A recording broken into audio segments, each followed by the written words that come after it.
Olá, a graça e a paz do Senhor Jesus seja sobre você, sobre o seu lar, neste dia tão especial, chamado Dia das Mães. Se bem que eu penso que o Dia das Mães são todos os dias, mas já que o mundo celebra uma data especial, então vamos celebrá-la também. E queremos celebrá-la com a palavra de Deus sendo compartilhada em cada lar, com você, mãe, que está nos ouvindo. Vou passar para lá para a Lete e ela vai dar início. Bom dia, amadas mães, amados irmãos, a graça e a paz de Cristo. Gostaria de ler um trecho da palavra do Senhor, que está em Salmo 128, que diz assim: Bem-aventurado aquele que teme o Senhor e anda nos seus caminhos. Do trabalho de tuas mãos comerás, feliz serás e tudo te irá bem. Tua esposa no interior de tua casa será como a videira frutífera e teus filhos como rebentos de oliveira à roda da tua mesa. Eis como será abençoado o homem que teme ao Senhor. O Senhor te abençoe desde Sião para que vejas a prosperidade de Jerusalém durante os dias de tua vida. Veja os filhos de teus filhos, paz sobre Israel. Amém. Então, eu gostaria de falar um pouquinho sobre a família como uma bênção de Deus.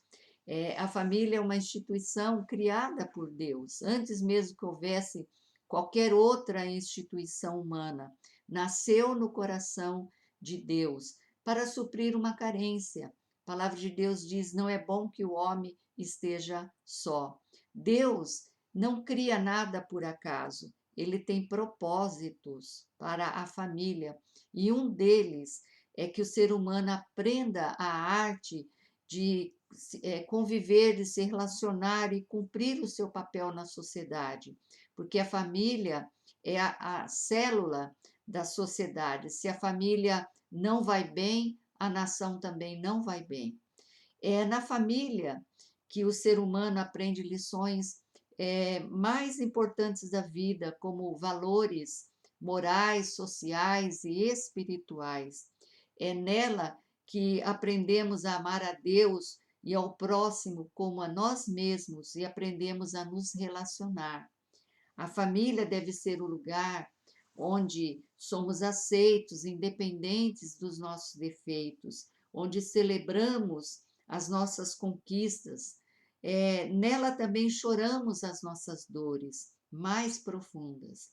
Nela, o ser humano deve encontrar um refúgio de paz. Infelizmente, nós estamos vivendo um tempo em que a família está sendo bombardeada através de muitos meios. Por isso, é tempo de nos levantarmos e erguemos a nossa voz em favor da família, lutar por ela e, principalmente, resgatarmos os valores bíblicos que Deus estabeleceu para ela, para que ela sobreviva aos ataques do inimigo. Temos que crer que os homens não podem desfazer aquilo que Deus fez ou faz. Enquanto o mundo existir, a família estará presente, cumprindo o seu papel, porque assim foi da vontade de Deus, esse é o propósito de Deus. E as palavras de Deus ditas a Abraão seguirão a ecoar na eternidade. Que palavras? Em ti serão benditas todas as famílias da terra. Então, a minha e a sua família estão incluídas nessa bênção. Então, devemos tomar posse dela. Faça da sua família, do seu lar, um lugar de salvação, de oração, de perdão, de amizade, de superação, de reconciliação, lugar de cura, de libertação, de comunhão, de amor, de recomeços. Tudo isso é possível se o Senhor for o guia, o arquiteto da nossa família. Salmo 127:1 diz assim: Se o Senhor não edificar a casa, em vão trabalham os que a edificam. Que o Senhor os abençoe. Esta é uma pequena meditação que eu gostaria de deixar para vocês. Deus abençoe. E como pastor, eu não podia deixar de dar a minha palavra também neste dia para as mães. No Salmo 127, o versículo 3 diz: Herança do Senhor são os filhos, o fruto do ventre, o seu galardão. Ser mãe é um grande privilégio. Para o povo judeu, principalmente, a mulher estéril era um grande problema. Ter filhos era o alvo de todo casal israelita. E morrer sem deixar descendentes levava a família à extinção. Por isso, Raquel disse a José, o seu esposo: dá-me filhos, senão eu morro. Era tão o desejo daquela mulher ter mãe, que ela estava disposta a morrer para poder gerar filhos. Antes do casamento, os parentes profetizavam sobre a mulher. Os filhos que viriam, por exemplo, Raquel, quando foi despedida do seu lar para se casar, os seus irmãos falaram: és nossa irmã, sê tu a mãe de milhares, e que a tua descendência possua a porta dos seus inimigos. A mulher estéril, ela era ridicularizada, socialmente desfavorecida, psicologicamente ela era uma mulher deprimida e espiritualmente ela se sentia arruinada. A esterilidade era tida como maldição de Deus. Por isso, após gerar filhos, Raquel, ao ter o seu primeiro filho, ela declarou: tirou-me Deus o meu vexame.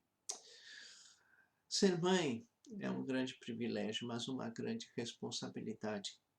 Por quê? Porque os filhos são mais do que a dádiva de Deus. São vidas emprestadas que Deus confiou o bastante em nós, a ponto de colocar os filhos sob os nossos cuidados. Ana tinha essa consciência.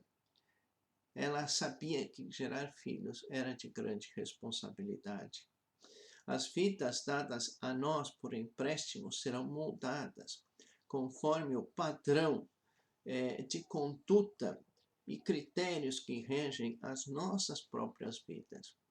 Os nossos filhos são reflexos dos nossos padrões, dos nossos costumes, daquilo que nós cremos, daquilo que nós ensinamos a eles. O caráter dos nossos filhos está intimamente ligado ao nosso próprio caráter. Eles seguem os nossos passos. Os pais moldam o caráter e influenciam no destino de seus filhos. Já ouviram falar tal pai, tal filho? Ou, por exemplo, tal mãe, tal filha? Por isso, nós precisamos entender e compreender que nós somos um grande instrumento nas mãos de Deus para formar vidas e vidas que possam ser produtivas para a glória de Deus. Eu gostaria de falar de duas mães mencionadas na Bíblia e talvez alguma das mães que estão me ouvindo possa se identificar com elas. A primeira delas é Agar. Né? Quem era Agar? Era uma escrava egípcia de Abraão a serviço de Sara. Agar conhecia de perto a solidão. Por 2 vezes ela foi parar literalmente no deserto. A primeira vez ela estava grávida de seu filho Ismael e a segunda vez ela já tinha o seu filho aproximadamente 17 anos, Ismael, quando ela foi expulsa da sua casa e foi morar no deserto. A cena é de dar um nó na garganta, relatada lá em Gênesis 21. De um dia para o outro, ela ficou sem casa, ela ficou sem marido, sem apoio, sem abrigo, sem sustento, apenas com pão e água. Agar já tinha enfrentado a solidão antes e aprendeu uma grande lição de que é possível estar só, sem estar sozinha. Em Gênesis 16, ela ouviu, ou teve um encontro com Deus. O Deus foi ao encontro dela. E ela disse, tu és um Deus que vê. Agar conhecia a Deus de Abraão, o Deus que a via em toda a sua miséria e solidão. Esse é o mesmo Deus que disse, não temas. Ele ouviu a voz do menino, diz Ismael. O mesmo Deus de Agar é o Deus das mães solitárias. Ele tem o mesmo cuidado que teve com Agar, com cada uma que se sente só, ou que foi abandonada, ou que enviuvou. Deus está com você, mulher, mãe, né? Ela tem todas aquelas mães, a Agar representa todas aquelas mães que lutam sozinhas para sustentar e criar os seus filhos. E é o mesmo Deus que diz, não temas, eu sou contigo. Como Deus tratou com Agar? Primeiramente, supriu de suas forças. Ele falou para ela se levantar. Ele foi ao encontro dela e disse, levanta-te, ergue, levanta o rapaz e segura-o pela mão. É como se Deus dissesse, não fique aí sentada, choramingando, reclamando, mas vai à luta. Segure firme na mão do seu filho e vá, eu serei contigo. Não é tempo de perguntas, de recriminações, de ficar perguntando por que Deus permitiu isso. Mas a melhor coisa que uma mãe solitária tem a fazer é se erguer, ficar em pé, firme. Por quê? Porque, em primeiro lugar, ela tem um Deus que a vê e cuida dela. E, em segundo lugar, ela tem que pegar nas mãos dos filhos e conduzi-los pelos caminhos certos, até vê-los como pessoas valorosas e bem-sucedidas. Nós temos a promessa de Deus, nunca te deixarei, jamais te abandonarei. E Deus vai além. Deus vai além. No versículo 19 de Gênesis 21, nós lemos que Deus abriu-lhe os olhos e ela conseguiu ver os recursos que estavam à sua volta. Conseguiu ver a fonte de água que era tão importante para ela naquele momento. E quando nós nos erguemos e buscamos a Deus, Ele mesmo faz a mesma coisa conosco.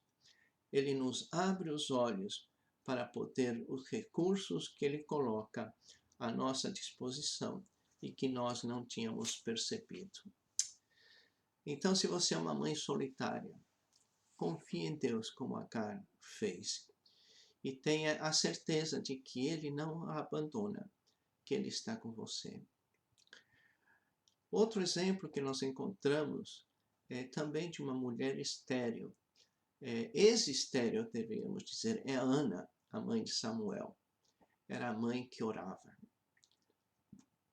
Ana era esposa de Elcana e ela viveu num tempo difícil em Israel, quando a palavra do Senhor era muito rara.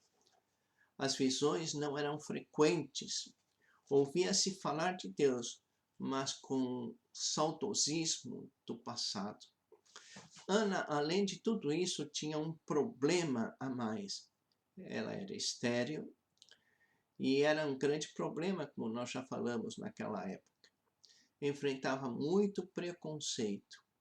Ana era ridicularizada, não somente pelas pessoas de fora, mas dentro da sua própria casa. Em 1 Samuel capítulo 1, o verso 6, nos diz que a sua rival a provocava excessivamente para a irritar, porquanto o Senhor lhe havia cerrado a madre. Por conta disso, Ana era uma mulher deprimida, atribulada, não se alimentava direito, vivia chorando pelos cantos da sua casa, e ela mesma diz no versículo 10 do primeiro capítulo de 1 Samuel, que era uma mulher amargurada de alma. Mas no versículo 11 nos diz que Ana buscou a Deus e tudo mudou na sua vida. O choro se transformou em alegria, voltou a sorrir e até voltou o seu apetite. O texto diz que o seu semblante mudou, já não era triste. Deus deu a Ana muito mais do que um filho. Deus lhe deu uma alma restaurada, refeita, fez dela uma nova mulher. E quando ela voltou trazendo seu pequeno Samuel para o consagrar ao Senhor, ela disse ao profeta Eli: eu era aquela mulher, eu era aquela mulher. E aqui está o menino pelo qual eu orava. Ana representa aquelas mães angustiadas de alma e que clama diante de Deus pelos seus filhos. Ana passou a conhecer a Deus de uma maneira nova, mais profunda, mesmo naquele tempo de escassez espiritual, graças àquela chateação constante de Penina. Será que o sofrimento, a angústia, a dor não nos leva a conhecer melhor a Deus? Não nos aproxima mais de Deus? Deus colocou nos lábios de Ana um novo cântico. O mesmo ele faz com aquelas mães angustiadas de alma que o buscam e que se derrama diante do seu altar. Você é uma mãe angustiada, aflita? Busque ao Senhor. Ele está pronto a te ouvir e a te suprir, porque Ele não te abandona nunca, né? Em nome de Jesus. Nós temos mais um exemplo, a Sunamita. A Sunamita representa aquela mãe que luta, que não desiste. Esta mulher vivia em Sunem, uma cidade do território da tribo de Isacar, perto de Jezreel. Ela era rica, casada, mas também não tinha filhos. Ela era uma mulher hospitaleira e não somente hospedou o profeta Eliseu várias vezes, mas também construiu para ele um quarto de hóspedes. Deus a recompensou pela sua ajuda ao seu servo e lhe deu um filho. Apesar dela e seu esposo já terem uma certa idade, ela experimentou a alegria de ser mãe, de ter aquele bem mais precioso que tinha. Mas também ela experimentou a perda do filho. O seu filho morreu. A Sunamita representa as mães que têm passado por perdas por algum filho. E isso tem acontecido muito nos nossos dias. Muitas não perderam no sentido físico, mas perderam talvez por abandono, porque eles se afastaram do Senhor, pela ausência. Outras sofrem por não verem, não por terem seus filhos mortos fisicamente, mas mortos espiritualmente. Elas perderam o filho, perderam para as drogas, perderam para as más companhias, perderam por falta de controle, perderam por outros motivos. Mas como essa Sunamita reagiu àquele dilema? O texto diz que ela não ficou chorando, puxando os cabelos, não se entregou, mas foi à busca de Deus através do profeta. Como ela reagiu a esse dilema? né? É interessante ver a fibra daquela mãe no versículo 26 de 2 Reis, capítulo 4. Ela foi até o profeta e este lhe perguntou: vai tudo bem contigo, com teu marido, com teu menino? Ela respondeu: vai tudo bem. Ela respondeu com a saudação tradicional, Shalom, que quer dizer paz, saúde e prosperidade. Ela não tinha tempo de ficar conversando, precisava de uma solução para o seu problema. Essa mãe nos ensina que não devemos desistir, mas que devemos lutar e sermos perseverantes. Lutar até vermos os problemas que afligem os nossos filhos resolvidos, solucionados. É o tipo de mãe que ela dobra os seus joelhos e insiste, persevera, até que Deus lhe dê uma resposta, até resgatar o seu filho, até tê-lo de volta, né? E isto acontece com muitas mães. Muitas mães têm perdido seus filhos desta forma, mas também muitas mães têm recuperado seus filhos por causa da persistência, da oração e da confiança no Senhor. Então, como eu falei no início, né, os pais modelam o caráter dos filhos e influenciam nos seus destinos. Com estas mães não foi diferente. Ana, seu filho, tornou-se profeta, juiz e sacerdote. Por certo que Ana continuou também orando pelo seu filho. Também Agar, ela confiou no Senhor e seu filho também se tornou uma pessoa descendente de Abraão, com uma descendência numerosa. Mas também ela não guardou rancor para Abraão, não guardou rancor, nem ela, nem seu filho. Tanto que quando Abraão faleceu, eles foram também ao sepultamento de Abraão. Eles estavam ali, junto, se despedindo de Abraão. Nós vemos que, apesar de muitos discriminarem o povo da descendência de Israel, hoje também dos descendentes de Ismael lutarem entre si, mas na verdade eles foram bênçãos do Senhor na vida de Abraão, né? Então, mães, não desistam dos seus filhos, apesar das lutas, apesar das tribulações, apesar de tudo o que puder acontecer, confie no Senhor. Nós já falamos no culto recentemente sobre o filho da sunamita, né? Por que ele morreu? Né? E nós vemos que depois de algum tempo, a sunamita teve que ir para outra terra, mas quando retornou, o servo do profeta estava contando a sua história para o rei. E por causa dessa história, da morte do seu filho e da sua ressurreição, o rei restituiu para esta mulher todos os seus bens que havia perdido. Isso nos leva a lembrar Romanos 8, 28, que nos diz: todas as coisas cooperam para o bem daqueles que amam a Deus e são chamados segundo o seu propósito. Então, hoje, no Dia das Mães, que você seja uma mãe abençoada.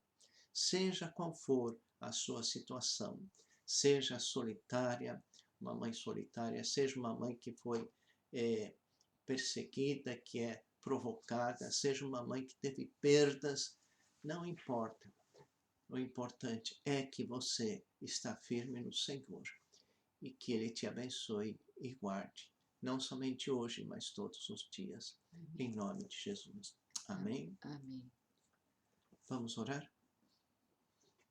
Querido Deus e Pai, nós queremos abençoar em nome do Senhor Jesus a cada uma das mães que está nos ouvindo nesta manhã. Que o Senhor vá ao encontro delas e supra cada uma das suas necessidades, sejam elas físicas, sejam elas emocionais, espirituais, financeiras, seja qual for a sua necessidade, elas possam estar sendo amparadas, guardadas, supridas por ti e sendo abençoadas pelo autor e consumador da nossa fé, Cristo Jesus. E que a graça de nosso Senhor e Salvador, Cristo Jesus, o amor eterno e sublime do Pai e as eternas consolações do Espírito Santo seja sobre cada uma de vocês e sobre o seu lar, hoje e sempre, em nome de Jesus. Amém. Amém. Amém. Deus abençoe a cada uma, o seu lar, a sua família, que você tenha um dia maravilhoso. Amém? Que Deus abençoe.